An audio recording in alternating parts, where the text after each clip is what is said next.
Hello बच्चों, तो अब हम करेंगे जेईई मेंस 2024 में जो बाइनोमियल थ्योरम के क्वेश्चंस पूछे गए थे। क्वेश्चन नंबर 1 में आपको क्या कहा गया है कि रिमाइंडर निकालो जब 428 की पावर 2024 को हम डिवाइड करें किससे 21 से। तो रिमाइंडर का ये तो बिल्कुल बेसिक क्वेश्चन है। मैं आपको सिंपल सा कॉन्सेप्ट देखो बता देता हूँ फिर से रिमाइंडर का, कि पहले आप क्या किया करो, ये जो बेस है ना 428, इसको 21 से डिवाइड करके जो रिमाइंडर आएगा ना, पहले वो रिमाइंडर लिख दिया करो आप। ठीक है, पूरा नंबर आपको लिखने की जरूरत नहीं है 428, आपको सिर्फ क्या लिखने की जरूरत है, रिमाइंडर।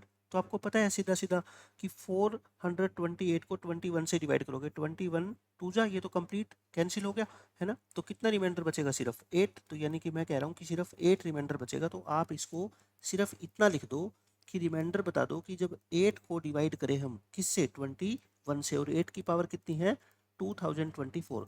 पावर को छोटा नहीं कर सकते आप, आपको सिर्फ छोटा किसको करना है, बेस को, है ना। बेस को कैसे छोटा करोगे, 428 को 21 से डिवाइड करके जो भी रिमाइंडर बचेगा वो आप लिख सकते हो। अब आप ऐसे कोशिश किया करो कि या तो इस 8 को 21 से डिवाइड करके रिमाइंडर 1 बचे, या क्या बचे, -1। आप कोशिश ये करो 1 या -1। अब 8 से तो डायरेक्ट आएगा नहीं, 8 की कुछ पावर करो, 8 की पावर 2 करते हो तो 8 8 जा 64। और आपको पता है बच्चों 64 को जब आप 21 से डिवाइड करते हो तो लास्ट में रिमाइंडर कितना बचेगा, 1, क्योंकि 21 3 जा कितना होता है, 63।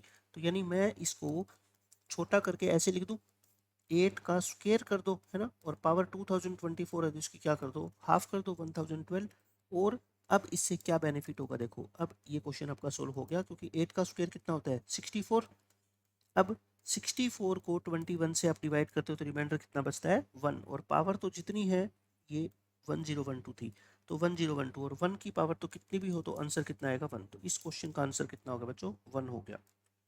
सेकंड क्वेश्चन में क्या बोला गया है आपसे, if the term independent of x, यानी कि कांस्टेंट टर्म इस एक्सपेंशन के अंदर बच्चों 105 है, तो ए स्क्वायर की आपको वैल्यू निकालनी है। तो बहुत आसान क्वेश्चन हो गया, मैंने आपको सारा का सारा प्रोसीजर समझाया हुआ है कि एन कितना है इस क्वेश्चन में, 10, पी कितना है बच्चों, एक्स की ये पावर कितनी है, 2, क्यू कितना है, एक्स की पावर ये कितनी है, 3।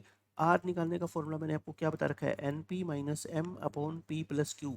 किसी भी एक्स की कितनी भी पावर का अगर आपको कोफिशिएंट निकालना हो ना बाइनोमियल के अंदर, तो आपको ये फॉर्मूला अप्लाई करना है ना। यहाँ पे इंडिपेंडेंट ऑफ एक्स यानी एक्स की पावर क्या होगी, 0, तो एम की वैल्यू क्या हो जाएगी इस क्वेश्चन में, 0। तो वैल्यू पुट करो, 10 इंटू 2 माइनस 0 अपॉन 2 प्लस 3, यानी ये आ गया 4।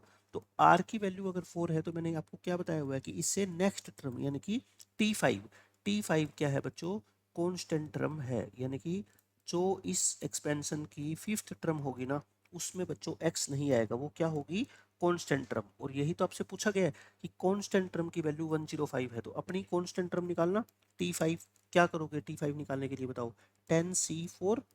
और मैंने आपको बता रखा है ना, जब भी कोफिशिएंट वगैरह निकालने होते तो x नहीं लेते, x चाहे कुछ भी हो x की टर्म नहीं लेनी, सिर्फ उसका कोफिशिएंट लेना है ना, √a की पावर 10 माइनस 4 कितना, 6। और ये सिर्फ 1/2 कोफिशिएंट कंसीडर करना है आपको, ठीक है, और कुछ करना ही नहीं है कंसीडर, ये आ गया। और ये क्वेश्चन के अकॉर्डिंग कितना दे रखा है बच्चों आपको, 105 दे रखा है। अब आप मेरे को एक बात बताओ, यहाँ से क्या कोई बच्चा ऐसा है जो ए की वैल्यू नहीं निकाल सकता, बिल्कुल आसान है। ए की जो वैल्यू आएगी लास्ट में उसको क्या कर देंगे, स्क्वायर कर देंगे। तो 10C4 को सोल्व करें, 10 9 8 7, और बाय 4 फैक्टोरियल यानी कि 24, 9 8 जा 72, 3 210 आ गई आई थिंक, है ना। और ये ए क्यूब आ गया, और ये 2 की पावर 4 है तो कितना हो जाएगा, 16 हो जाएगा।